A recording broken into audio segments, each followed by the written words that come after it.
Olá, catequistas do Brasil. Que felicidade a gente poder se encontrar neste horário. É um horário nobre, nobre da catequese. E nós queremos fazer hoje a live, a nossa conversa sobre o querigma e a missão do catequista. Tudo a ver, tudo a ver. É, Nós partimos daquele versículo bíblico que diz: "E discípulos de todas as nações, batizando-as em nome do Pai, e do Filho e do Espírito Santo, ensinando-lhes a guardar tudo o que vos tenho ordenado." É o capítulo 28 de Mateus, versículos de 19 a 20. Fazer discípulos, batizando-os, ensinando. Ou seja, é uma missão que Jesus deixa para todos nós. Na sua ascensão, ele nos deixa o mandato missionário. Missão, discípulo, discípulo, missão. Essa palavra é grande.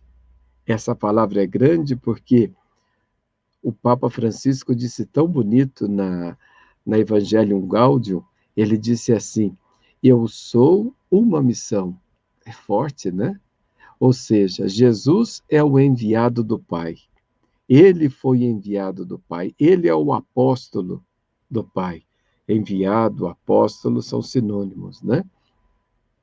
Jesus, ele se vê investido de uma missão e por isso ele vem. Vem a mandato do Pai para cumprir uma missão. Nós, pelo batismo, fomos associados a Jesus e, igualmente, nós recebemos dele este mandato de continuar no mundo a sua missão. E não fazemos isto somente pelas nossas forças. Seria muita pretensão de nossa parte. Fazemos isto porque nós temos o Espírito Santo em nosso peito. E é o Espírito Santo que recebemos no batismo que faz com que nós sejamos parecidos com Jesus, filhos no Filho, e, portanto, continuadores da sua missão, porque recebemos o mesmo Espírito dele do ressuscitado. Então, cada um de nós é um missionado, ou seja, somos um enviado a continuar no mundo a obra do Pai, ou seja, acolher o reino, fazer com que este reino seja cada vez mais pleno em todo o nosso mundo. E assim nós vamos nos sentir verdadeiramente com sentido de vida. A missão, ela tem esse dom. De um lado é trabalho, de um lado é compromisso, é tarefa, mas, sobretudo, a missão, ela devolve para nós o sentido de nossa vida, do porquê estamos aqui. Eu já ouvi alguém dizer: nós não estamos no mundo de férias. Ou seja, nós viemos aqui com uma missão, cada um de nós. E é interessante a gente perceber que a nossa missão é única. Ninguém pode realizá-la por nós. Ou seja, a missão que Deus me deu é minha. E ninguém pode cumpri-la no meu lugar. Cada um tem a sua. Bárbaro, né? Então, vamos nos sentir missionados como catequistas, ecoadores da palavra, do reino, da missão, do que o Senhor nos pede. Isso aí vai dar para nós uma alegria de viver tremenda. Tremenda porque não tem comparação, nem com alguma pessoa, com os desgostos, desafios. E essa missão está sobre, ela se coloca acima, ou seja, é uma missão que nós vamos prestar contas unicamente ao Pai.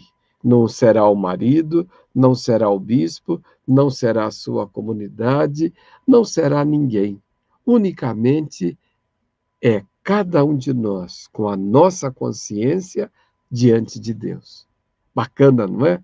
Eu gosto muito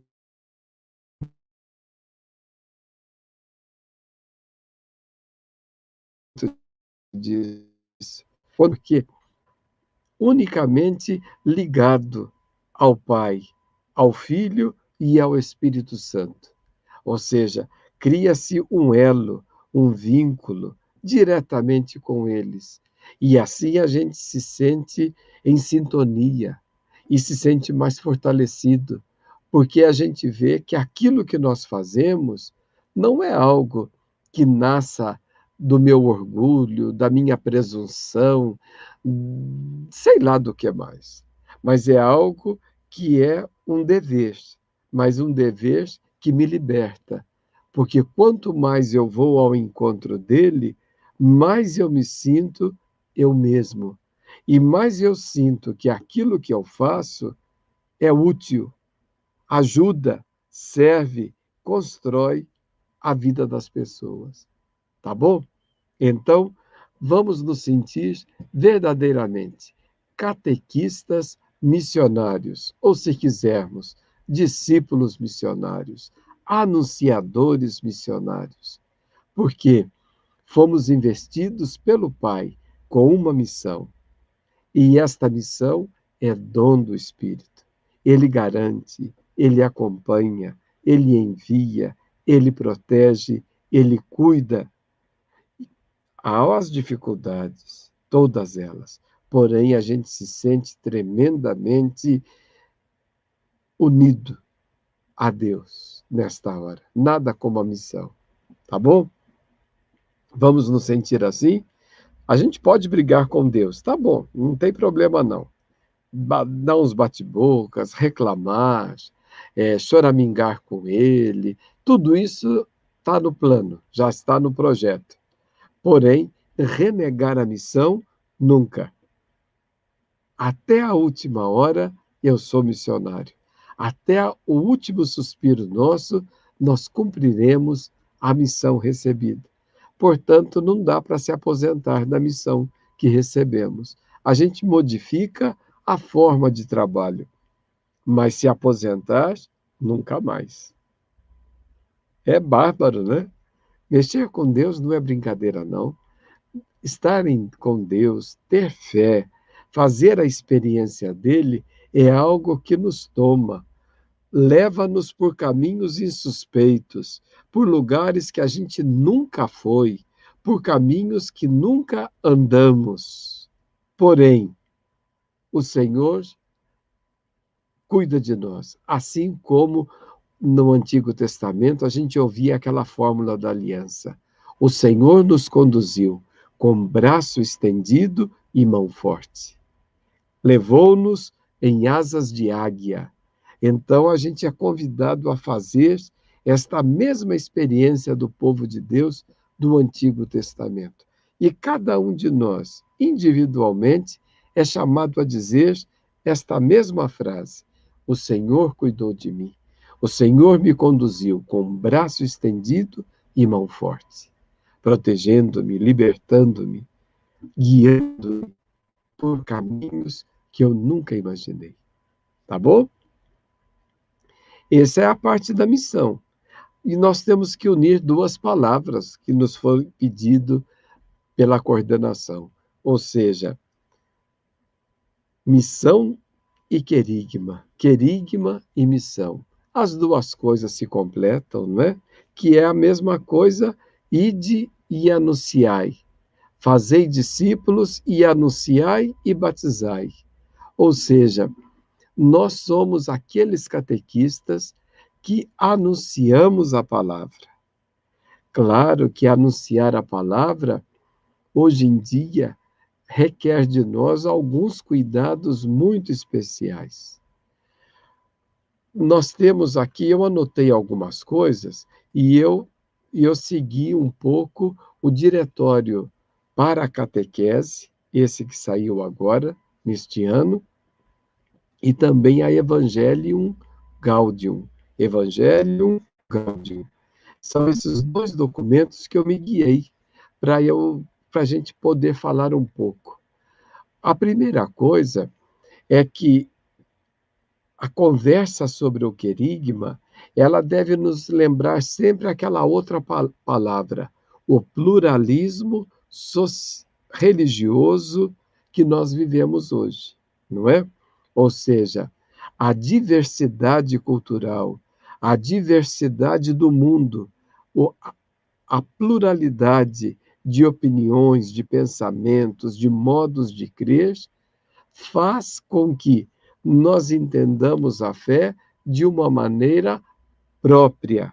Ou seja, ser cristão é um modo de viver no meio de tantos outros. E se é um modo no meio de tantos outros, significa que nós tenhamos que desenvolver uma identidade muito clara daquilo que nós somos, daquilo que nós cremos, daquilo que nós fazemos. Correto? Ou seja, eu sou cristão, mas eu sou uma pessoa individuada. Não sou uma pessoa comum no meio de tantas outras, não. Eu devo ter atitudes, eu devo ter uma postura, eu devo ter uma linha de ação, uma linha de pensamento. E isso, então, direciona o meu modo de ser. Por isso que nós devemos ser cuidadosos. Quando nós falamos de querigma, os dois documentos falam de conversão pastoral, ou seja, no nosso modo de fazer pastoral, nós precisamos recolocar a nossa maneira de ser cristão e de trabalhar. E o querigma, ele vem mostrar para nós uma forma de trabalhar dentro deste pluralismo. É uma opção, correto? Então, nós somos cristãos, somos catequistas numa sociedade plural. Uma sociedade plural que requer de nós uma identidade muito clara, muito definida, em termos de opções, atitudes, valores, crenças.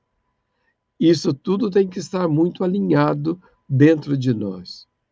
Depois, esta conversão pastoral que pede que toda a comunidade coloque-se neste patamar de anúncio e de clareza de identidade,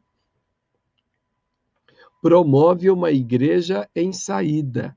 Ou seja, esse querigma, ele é missionário. É um modo de ser que eu não guardo para mim para eu formar um gueto, um grupo fechado de pessoas que creem. Não. A fé, ela ide, é o verbo, né? Esse ide significa temos que ir, é imperativo. Ou seja, nós vamos anunciar aquilo que nós vimos nos Atos dos Apóstolos. Não podemos deixar de anunciar aquilo que vimos e ouvimos. É bacana a gente ouvir isto, né? Ou seja, algo que é grandioso para mim, que me leva a comunicar ao outro, como boa notícia, boa nova. A palavra de Deus, Deus que nos fala, é como o evangelho, como anúncio de salvação, que é o próprio Cristo. Então, o querigma se coloca numa nova maneira de nós nos posicionarmos na sociedade de hoje. É bom falar assim, porque a grande maioria de nós temos consciência de que temos fé, mas não sentimos este imperativo de ter que esclarecer, falar, mostrar para os demais. Os tempos de hoje exigem isto. Nós, agora, precisamos ter muito maior clareza do que nós cremos.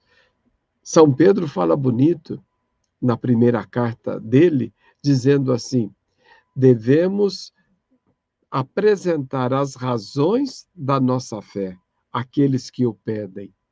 Então, quais são as razões que motivam a minha fé? Então, o querigma nos reposiciona numa sociedade. Parece pouco, mas não é. Por quê? Se eu sou uma pessoa que me exponho, que digo a minha fé, que coloco aquilo que eu creio, eu começo a ser visto pelos outros de uma outra maneira. E aí então eu tenho que me portar como tal. Ou seja, a gente não era convidado a fazer isso antigamente. Antigamente, eu estou dizendo de tempos atrás, né? Mas hoje em dia, a minha postura de fé já é anúncio. A minha postura de fé já mostra um modo de ser. E isto já é ser discípulo missionário. Não é questão de moralismo. Eu creio, pode isso, não pode aquilo. Antes de tudo, é um modo de ser cristão, meu, testemunhal. Ou seja, como eu me posiciono diante da vida como cristão, numa experiência profunda de fé que anima toda a minha existência. Ou seja, o meu querer, a minha forma de olhar o mundo, a minha maneira de amar as pessoas, os valores que eu cultivo, as leituras que eu faço, os programas que eu assisto ou que eu procuro me industriar, ou seja, tudo isto compõe a minha maneira de ser. E então isso está valendo. É o que nós chamamos de testemunho. Olha lá, esse testemunho é interessante porque o testemunho é a minha postura diante da fé. Não é mais apenas eu ir à missa, não é mais apenas eu rezar alguma coisa. Claro que tudo isso é importante. Não estou diminuindo em nada isso. Claro que isto é super valioso. Porém, é uma postura que me faz demonstrar quais são as linhas que motivam a minha vida, que dão sentido ao meu viver diante de Deus. É uma postura de fé profunda.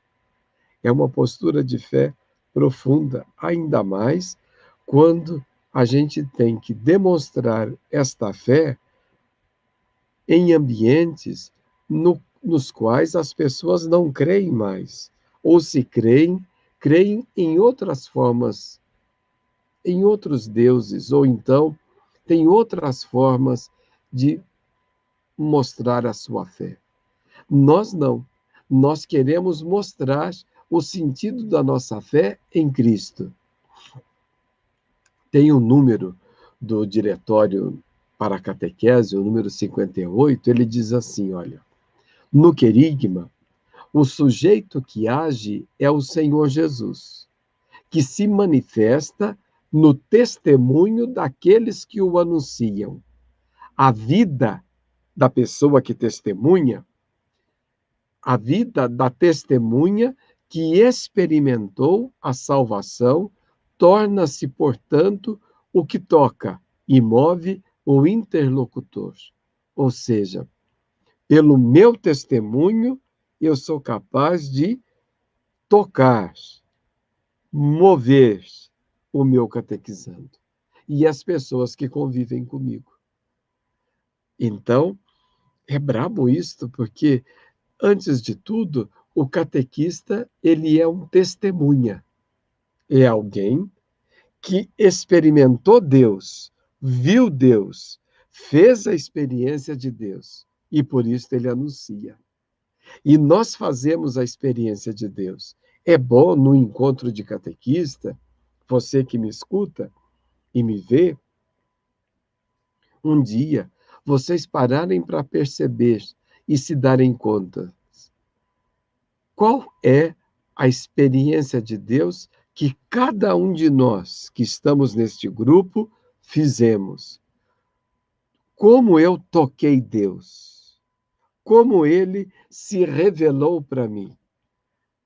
Olha, eu digo a vocês com sinceridade, às vezes a gente não gosta de falar qual é a experiência que a gente fez de Deus, porque ela toca nas fibras mais profundas do nosso coração e toca em situações que não se dá para ficar conversando e falando por aí afora. É nesse nível que eu estou falando. Ou seja, aquilo que nós temos de mais sagrado, de mais profundo em nosso interior. É lá que Deus atuou. E é por isso que eu sou arauto desta experiência de Deus. Eu creio, eu creio.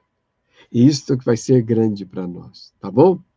Então, o querigma, ele é algo que a gente desenvolve a partir do próprio testemunho, tá certo? É algo que a gente desenvolve a partir do próprio testemunho. Diz lá a, esse texto do diretório. Se está vivo este desejo de primeiro ouvirmos a palavra que temos que pregar, esta palavra transmitir-se-á de uma maneira a outra do povo fiel. A boca fala da abundância do coração. O que quer dizer isto? Essa está na Evangelium Gaudium, número 149. Ou seja, primeiro nós ouvimos a palavra. A palavra, nós concebemos a palavra. É bonito a gente perceber isso, né? Maria, ela concebe a palavra e ela é fecundada pela palavra e ela gera a palavra dentro de si. Este caminho é que nós vamos fazer. Ou seja, cada um de nós somos como Maria. Nós geramos a palavra. Nós geramos a palavra a partir do testemunho e do caminho que ela faz dentro de nós. É bacana isso. É bacana e, ao mesmo tempo, ultra comprometedor, porque a boca fala do que o coração está cheio. Não é questão de simplesmente ensinar, é mais do que isto. Antes de tudo, é uma questão de confessar que eu creio, que ele está vivo, que eu fiz a experiência do ressuscitado na minha vida e que eu sou o primeiro a testemunhar que Deus nunca me abandonou e que ele está na minha vida e eu o sinto presente dentro de mim. Diz a Evangelium Gaudium, no número 150. Olha que bonito. Quem quiser pregar, deve primeiro estar disposto a deixar-se tocar pela palavra e fazê-la carne na sua vida concreta. Mesmo nesta época, a gente prefere escutar as testemunhas. Tem sede de autenticidade, reclama evangelizadores que lhe falem de um Deus que eles conheçam e lhe seja familiar, como se este evangelizador visse o invisível. Ou seja, mais do que anunciadores, as pessoas elas querem testemunhas de pessoas que tenham familiaridade com o invisível. Bacana, né? Tudo a ver porque nós somos aquelas pessoas que fizemos e fazemos a experiência de Deus na nossa vida. Tá bom? Não é o pedido para que nós sejamos imaculados, diz o texto da Evangelium Gaudium, número 151. Ou seja, se é assim, nós vamos falar, então é muita exigência para ser anunciador, né? Não adianta querer colocar pesados fardos nos ombros dos outros se eu não sou capaz de carregá-lo. Então, eu vou ser testemunha, eu vou anunciar algo que eu vivo, algo que eu sei que é possível de se viver, mesmo que eu viva imperfeitamente, né? Aqui diz o texto, mas que não cessamos de melhorar. Vivamos o desejo profundo de progredir no caminho do Evangelho, porque a gente não está acabado, né? Eu tenho vergonha dos meus pecados, eu tenho vergonha deles, e são muitos. Mas dentro de mim tem um desejo profundo de progredir no caminho do Evangelho. E não deixamos cair os braços, não desanimamos. Indispensável é que o pregador, o catequista, esteja seguro de que Deus o ama, de que Jesus Cristo o salvou, de que seu amor tem sempre a última palavra. Eu creio. É bacana. Isso faz com que a gente reze mais, que a gente tenha mais temor a Deus, tenhamos um temor a Deus. Um temor a Deus que eu digo é o medo de ofendê-lo, é o medo de ficar fazendo coisa errada, de ficando fazendo precepada por aí afora, é o medo da gente não querer desagradar a Deus. E então a gente procura ser um catequista mais fiel, mais cumpridor do Evangelho, mais unido a Cristo, com uma vida espiritual mais intensa. Aqui, então, nós podemos dar o segundo passo, tá certo? E o segundo passo diz o seguinte: olha, o querigma é trinitário. O querigma, diz a Evangelium Gaudium, número 164, é o fogo do Espírito que se dá sob a forma de línguas e nos faz crer em Jesus Cristo, que com a sua morte e ressurreição nos revela, nos comunica a misericórdia infinita do Pai. Ou seja, o querigma é aquela experiência primeira que nós fizemos de crer em Deus, de tê-lo presente e vivo em nosso peito. Aí sim, eu posso anunciar Deus, um Deus vivo, um Deus atuante, um Deus salvador, que nos fala em seu Espírito, que nos fala por Jesus, no seu Evangelho, e que nós fizemos a experiência da misericórdia do Pai. Então, o querigma, nesse mesmo número 164, está nos dizendo, ele é chamado de primeiro anúncio. Primeiro anúncio e querigma são sinônimos. Não é primeiro porque vai vir um segundo, um terceiro e um quarto anúncio. Não. Ele é primeiro no sentido qualitativo, no sentido de que ele é o principal. Ou seja, é aquele anúncio ao qual a gente tem sempre que voltar de diferentes maneiras, durante toda a catequese, em todos os momentos dela. Vamos nos lembrar da sociedade que nós estamos vivendo, uma sociedade plural. Então, este centro de unidade, de fé, de convicção, ele sempre tem que estar com as luzes acesas. Eles têm que estar vivos. Então, nós sempre devemos dizer em quem nós cremos, por que nós cremos. E é sempre a referência Pai, Filho e Espírito Santo. Quando nós falamos do querigma, a gente tem noção de que o querigma ele é objetivo, ele vai direto ao ponto. Ou seja, ele é o anúncio da misericórdia do Pai, que se dirige ao pecador, que não se sente mais uma pessoa excluída, mas é um privilegiado, convidado do banquete.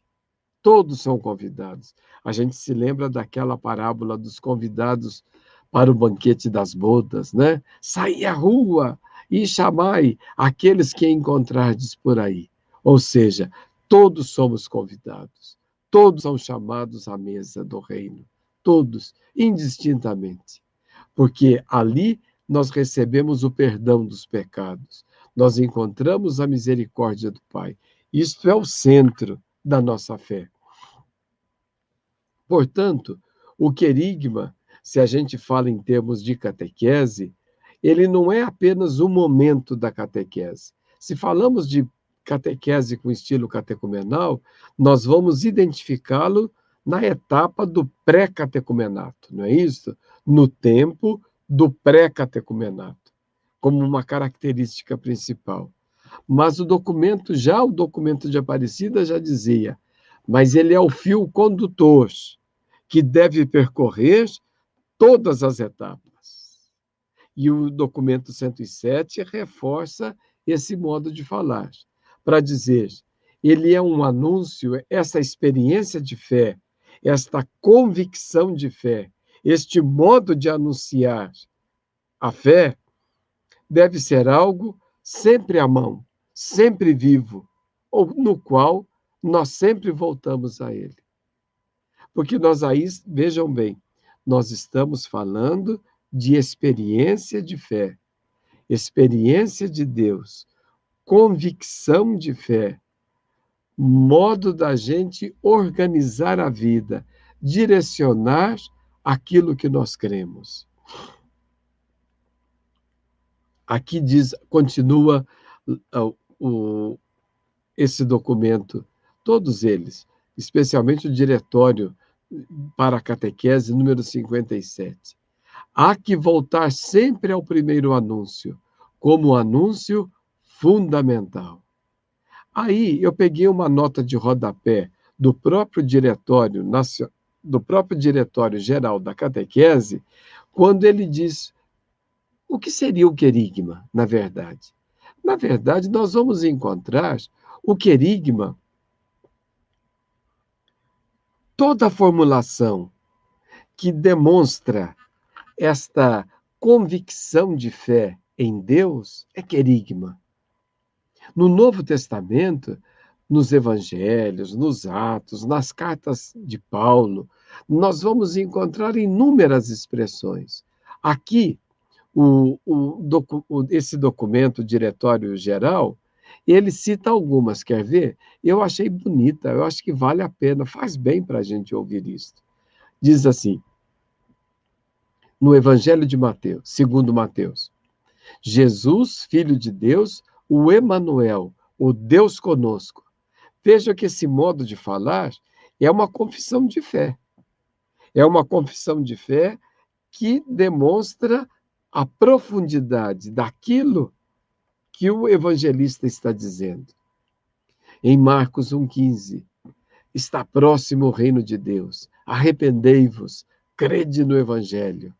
Ou então em João, de tal modo Deus amou o mundo que deu o seu Filho único, para que todo o que nele crer não pereça, mas tenha a vida eterna.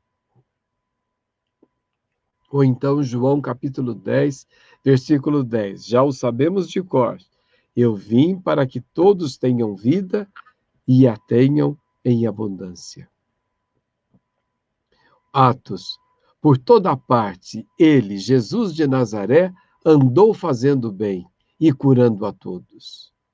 Ou então em Romanos, Paulo diz, Jesus nosso Senhor, ressuscitado para a nossa justificação.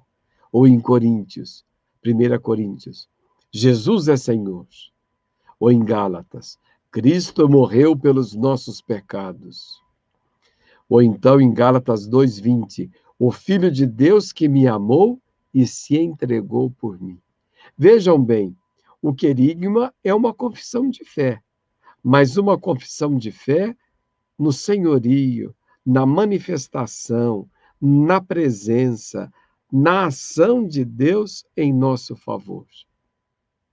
esta convicção viva de fé que os autores bíblicos do Novo Testamento anunciavam em fórmulas concisas, em maneira de dizer objetiva, nós também, na nossa catequese, nós precisamos demonstrar a nossa fé no Senhor, mas como algo que borbulha da nossa maneira de crer, algo que vem à tona, porque nós assim o cremos ao longo de toda a nossa vida. Eu digo a vocês, eu tenho me convertido ao querigma.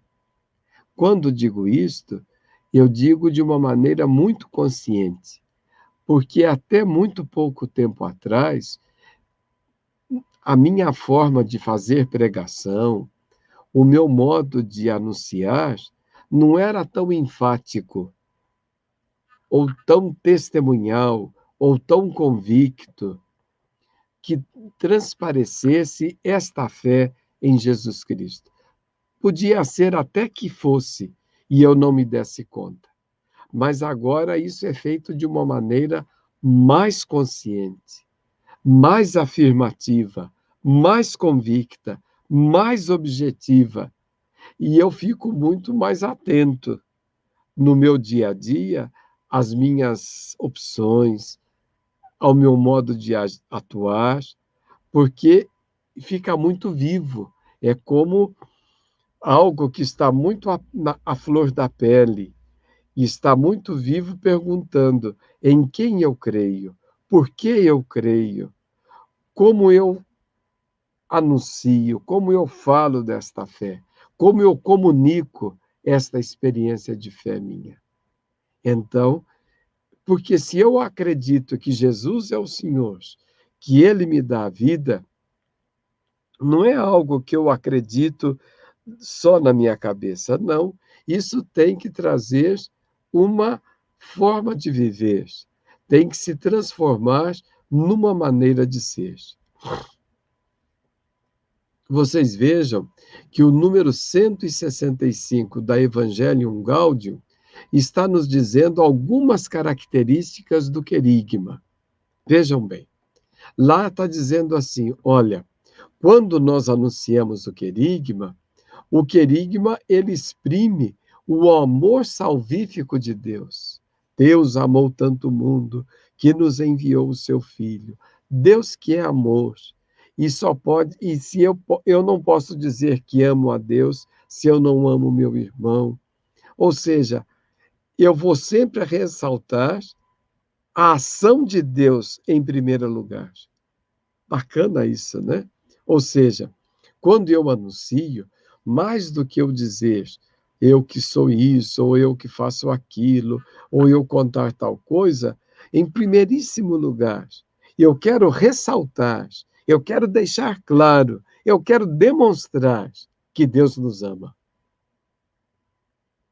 Que Ele nos amou tanto que nos enviou o seu Filho.